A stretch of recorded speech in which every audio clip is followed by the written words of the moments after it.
시편 118편 5절부터 18절까지의 말씀을 제가 읽고 말씀 나눕니다. 내가 고통 중에 여호와께 부르짖었더니 여호와께서 응답하시고 나를 넓은 곳에 세우셨도다. 여호와는 내 편이시라. 내가 두려워하지 아니하리니 사람이 내게 어찌할까.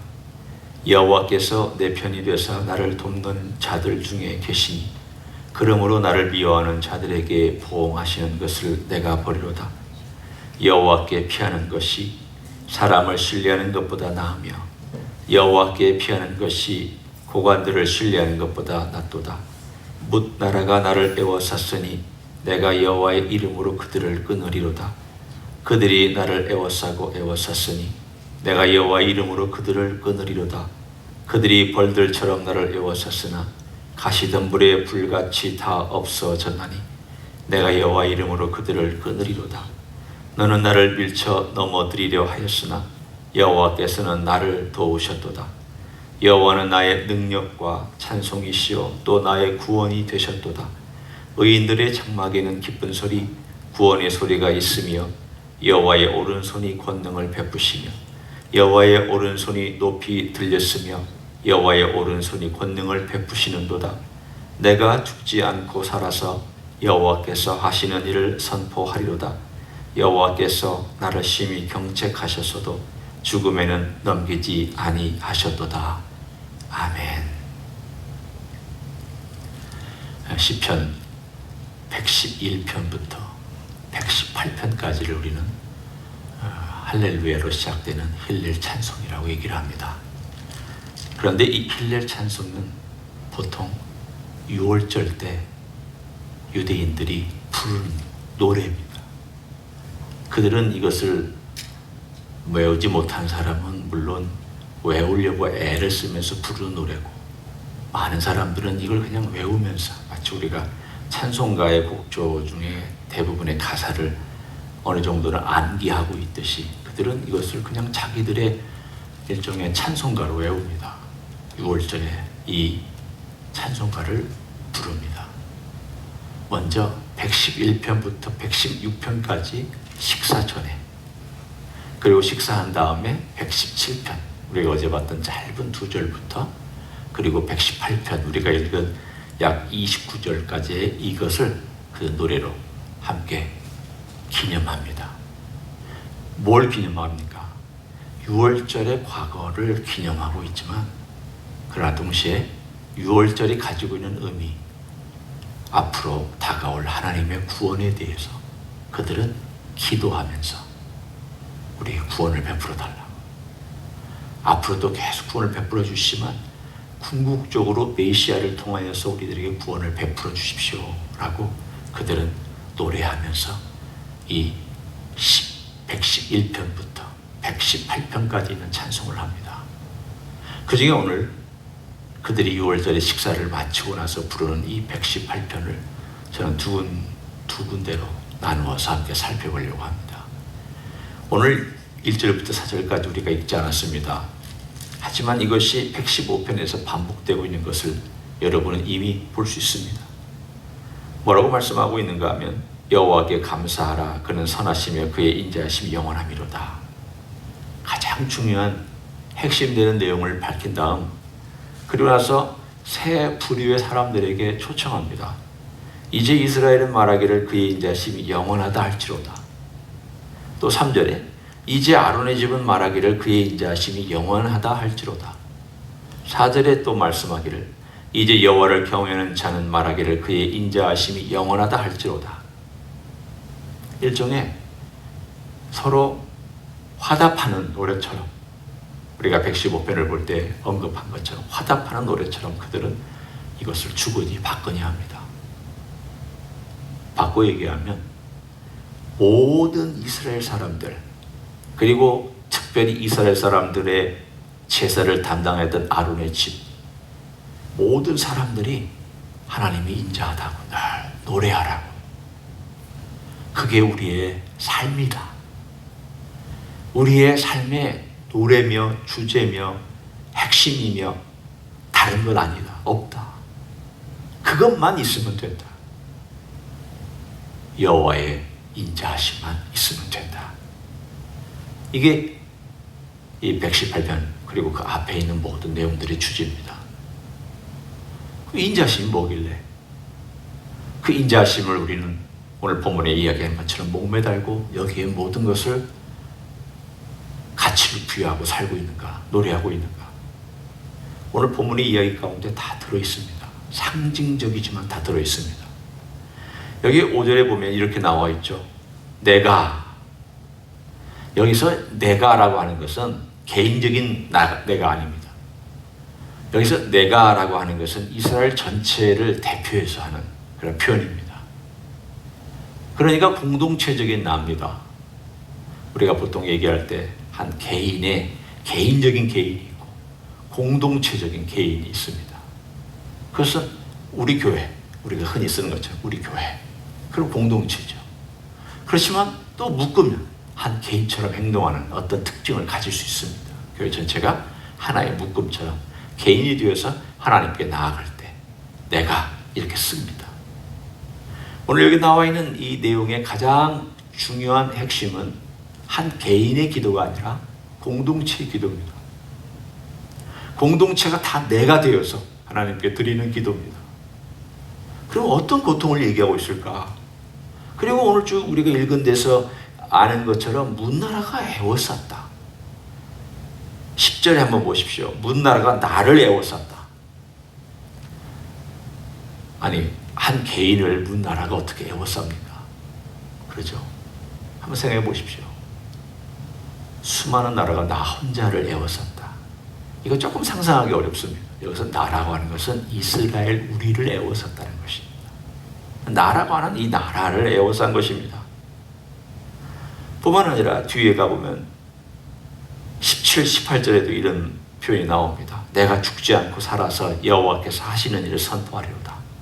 이 나는 개인이 아니라 하나님께서 우리 민족을 살려주셨다는 뜻입니다. 18절에도 여호와께서 나를 심히 경책하셨어도 죽음에는 넘기지 아니하셨도다.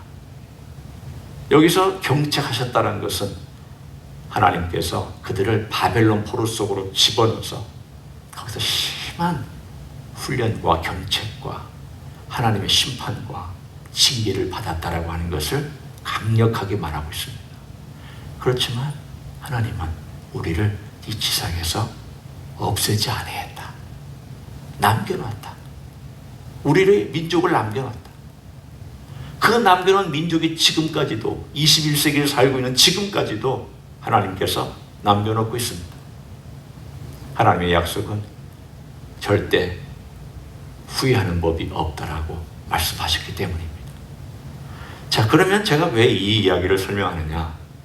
인자하심을 설명하기 위해서 여러분에게 이 이야기를 전하고 있습니다. 인자하심은 뭐냐? 인자하심은 하나님과 나와의 사이에서, 이스라엘 민족과 사이에서 피로 맺은 언약을 통하여서 베푸시는 사랑이라고 제가 누누이 강조했습니다. 자, 한번 예를 들어보죠. 우리가 자식이 있습니다. 그럼 자식과 부모의 관계는 혈연 관계라고 얘기를 합니다.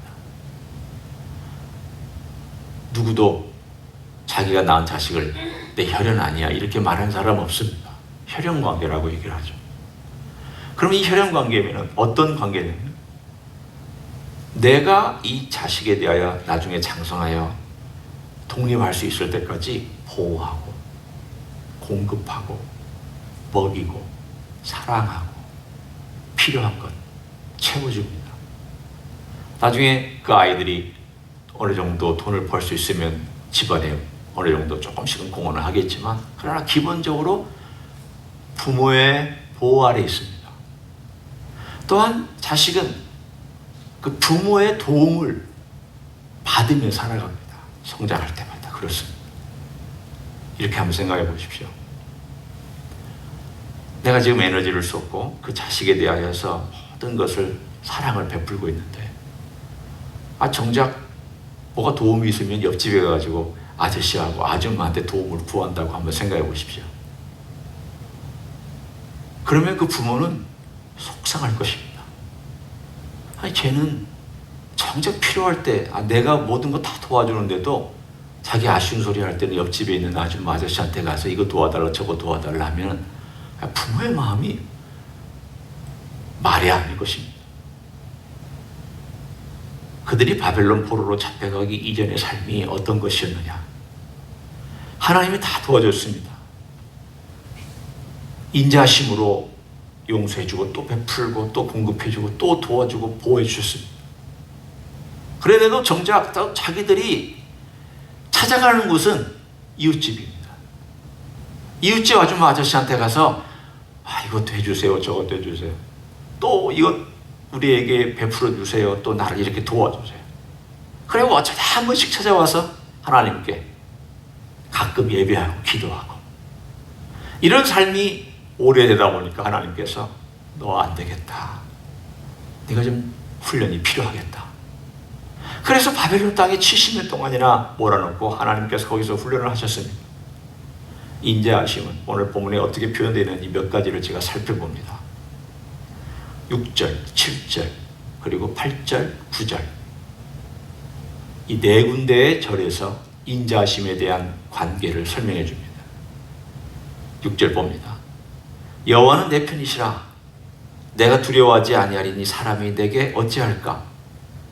7절 여호와께서 내 편이 되어서 나를 돕는 자들 중에 계시니 그러므로 나를 미워하는 자들에게 보응하시는 것을 내가 보리로다. 언약의 사랑을 얘기하는 가장 중요한 핵심되는 표현이 있다면 여호와께서 내 편이다라는 뜻입니다. 하나님께서 편들어 주시는 내용입니다. 너는 내 거다. 내 소유야. 그리고 내 자식이야. 그렇기 때문에 내가 사랑하고 있고 그리고 나는 영원히 너를 사랑할 것이야. 나는 내가 결심한 것을 후회하지 않아. 나는 이거 지켜나갈 거야. 어떤 상황이든지 어떤 형편이든지 어떤 조건이든지 그것 다 나는 뛰어넘을 수 있어. 내 사랑은 뛰어넘을 수 있어. 그것이 바로 인자심. 하나님이 내 편이다. 그래서 오늘 본문에 얘기하는 것처럼 8절 9절에 하나님이 내 편이라는 걸 알기 때문에 동시에 내 여호와께 피한다고 되어 있고 동시에 또 9절에도 여호와께 피하는 것이 무엇보다 낫다라고 표현에 나와 있습니다. 이 말은 무슨 뜻입니까? 내가 나를 보호하는 나의 부모님 그분에게 나의 모든 도움과 요청과 그리고 필요한 것들 그 안에서 그 날개 안에서 나는 요청하고 그 안에 머물겠습니다라고 하는 결단입니다. 이 말처럼 언약 관계를 잘 설명하는 표현이 아마 그렇게 많지 않을 것입니다. 여호와는 내 편이다. 나는 여호와 그분에게로 피하겠다. 언약의 사랑을 표현해주는 시적인 그리고 이거구나. 이게 언약을 말씀해주고 있는 것이구나. 이스라엘이 바벨론 포로 이전에 이걸 못해서 하나님의 징계를 받았구나. 그런데 이제 와서 바벨론의 포로로 돌아와서 이 시편은 보통 바벨론 포로 후에 지었다고 대부분의 학자들이 얘기하고 그 또한 말이나 여러 가지 것들이 다 그런 표현들을 쓰고 있으니까 돌아와서 그들이 고백하기를 이제는 우리가 다른 데 가서 손 벌리지 않겠습니다. 다른 데 가서 기도하지 않겠습니다. 우리가 과거에는 우리 조상들은 다른 데 가서 손 벌리고 다른 데 가서 기도하고 하나님의 보호를 찾지도 아니하고 찾았다가 말다가 이렇게 살았지만 이제는 우리가 여호와께로 피하겠습니다. 왜냐하면 우리가 똑똑한 대가를 치르고 나서 배웠습니다.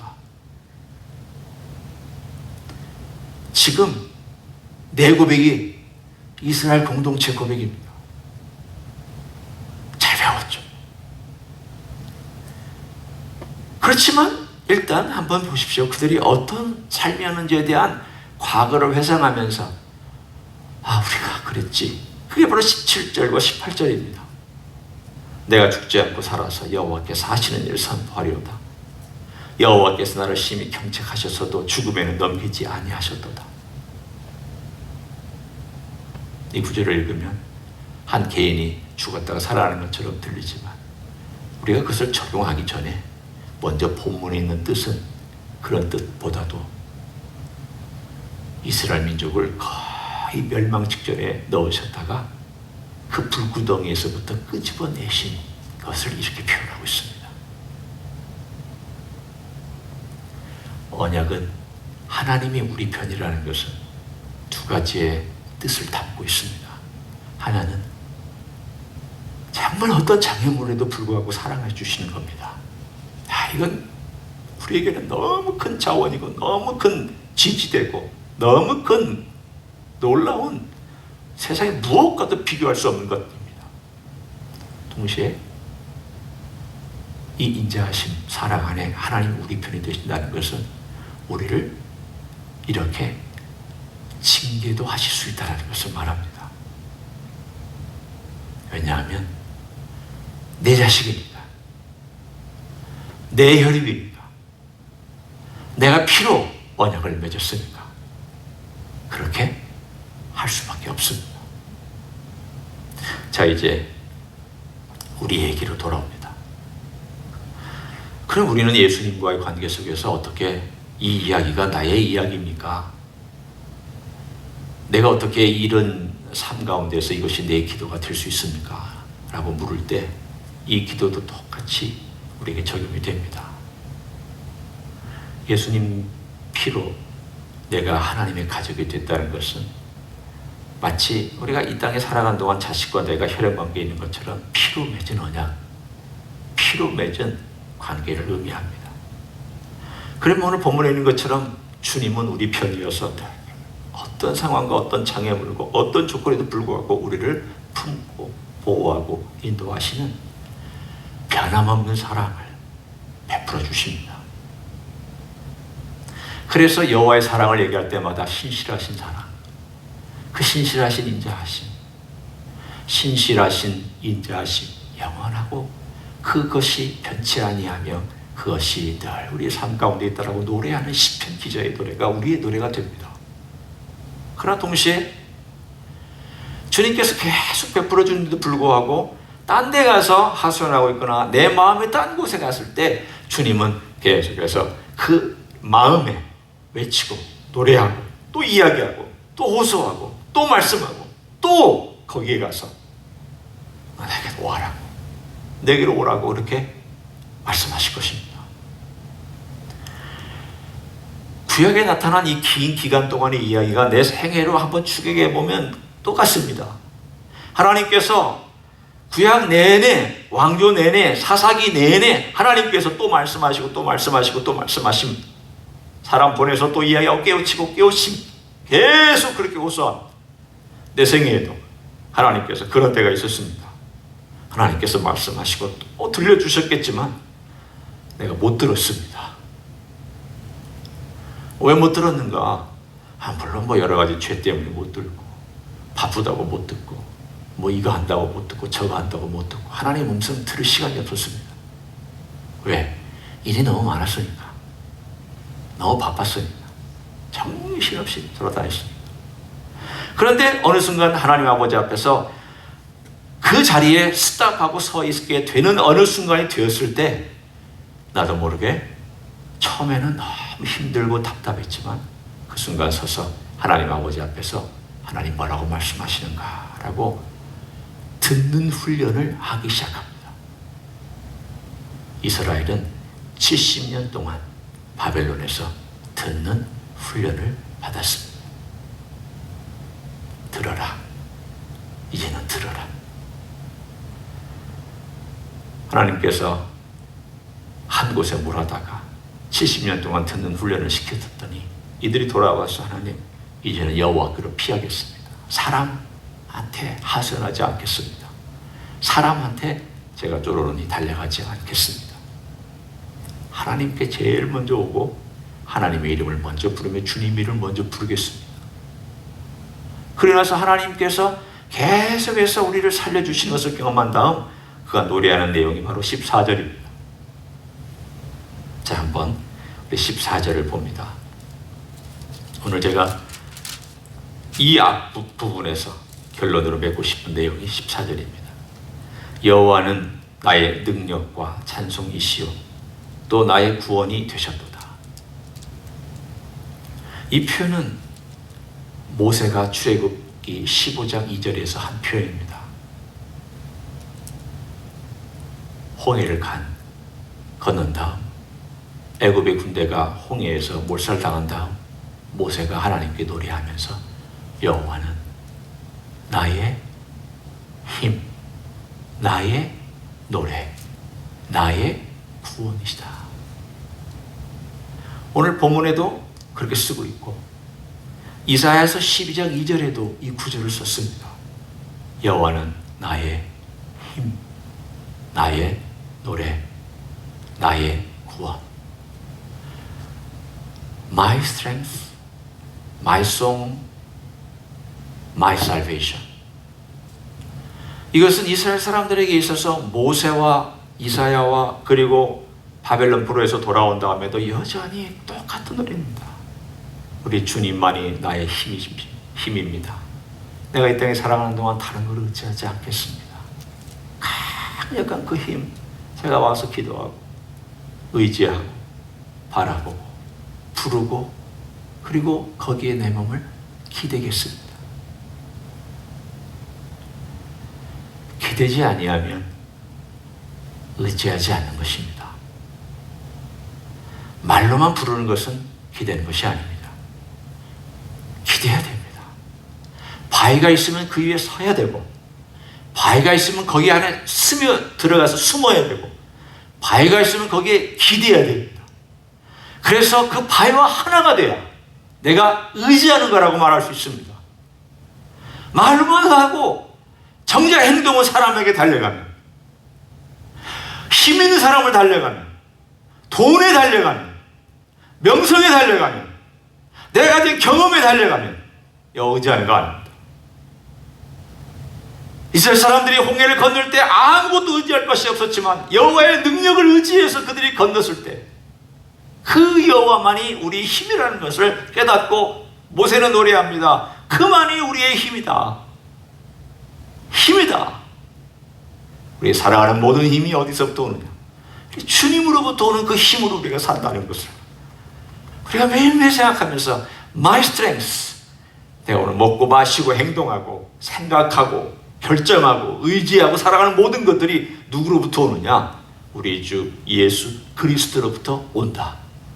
My strength, 이 버릇처럼 그리고 내 삶의 모든 것을 그분께 의탁하며 살기를 소원합니다.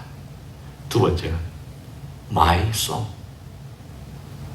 우리의 노래가 하나님이 우리의 구원이시고 우리의 힘이 되시기 때문에 내 노래 제목이 주님이 되고 내 노래의 가사가 주님이 되는 것. 세상 사람들은 가요를 듣습니다. 어떤 사람들은 뽕짝을 듣습니다. 어떤 사람들은 세상의 음악들을 들으면서 그걸로 흥얼거립니다. 물론 그럴 때 있을 수 있습니다. 그러나 정작 주님을 향한 노래와 주님을 향한 찬송이 거의 없는데도 불구하고 거기에 귀를 기울이고 있다고 하는 것, 우리는 그런 삶이 이제는 더 이상 살아가지 않습니다. 어떨 때는 내가 세상 노래가 나오다가도 아니지, 내가 이 노래를 부를 것이 아니라 주님을 향한 노래를 부르는 것이 주님이 기뻐하시지, 이렇게 바꿔가는 삶. 세 번째는 My salvation, 내 모든 구원이 주님께 있다라고 고백하는 것. 오늘 여호와가 우리 주님이 나의 힘이요 나의 노래요 나의 구원이라는 것을 우리가 하루하루 삶 속에서 마치 입버릇처럼 삶의 전부가 되는 그런 삶이 되시기를 예수님의 이름으로 간절히 축원합니다. 기도하겠습니다. 하나님 감사합니다. 우리의 삶에 죽을 것 같은 그러한 일들도 있었습니다. 또는 하나님의 징계를 받아서 힘들고 어려운 때가 있었습니다. 물론 그 모든 징계나 그 모든 어려움이 우리의 죄나 우리의 악이나 우리의 고집이나 우리의 잘못된 습관이나 우리의 어리석음이나 우리의 미련함이나 말씀에 순종하지 못함이나 이런 모든 것들로 인하여서 생겨난 징계이지만, 그러나 주님, 그럼에도 불구하고 우리를 살려주시고 또 배울 수 있는 기회를 주셔서 감사를 드립니다. 주님의 인자하심이 어떤 것인가를 배울 수 있는 기회를 주셔서 감사를 드립니다. 주님, 어떤 상황에도 불구하고 그 모든 것을 뚫고 넘어 역사하는 주님의 인자하심, 우리 주님이 나의 편이 되신 것을 감사합니다. 우리 또한 주님에게로 달려가서 주님으로부터 보호받기를 소원합니다. 그런 삶을 살아갈 수 있도록 축복해 주시기를 원합니다. 힘들 때에도, 하루의 생활의 삶 속에서도, 그리고 급하게 내가 누군가를 찾아야 되는 그 순간에도 우리는 먼저 우리 주 예수 그리스도께로 달려오고 기도하는 그런 삶을 살아갈 수 있도록 축복하여 주시옵소서. 이제는 우리 구주 예수 그리스도의 은혜와 하나님 아버지의 극진하신 사랑과 성령 하나님 교통하심의 역사가 오늘도 우리가 주신 주님의 귀한 생명의 꼴을 먹으며 놀라운 생명의 물을 마시며 오늘도 나의 모든 힘, 나의 모든 노래, 나의 모든 구원이 주께 있음을 고백하고 주님을 의지하며 살기를 소원하는 이 자리에 참여한 모든 종들 위해와 주의 임디 히스교회 위해와 이민교회들과 한국교회들과 선교사님들 위해 이제로부터 영원히 함께 하실지어다. 아멘.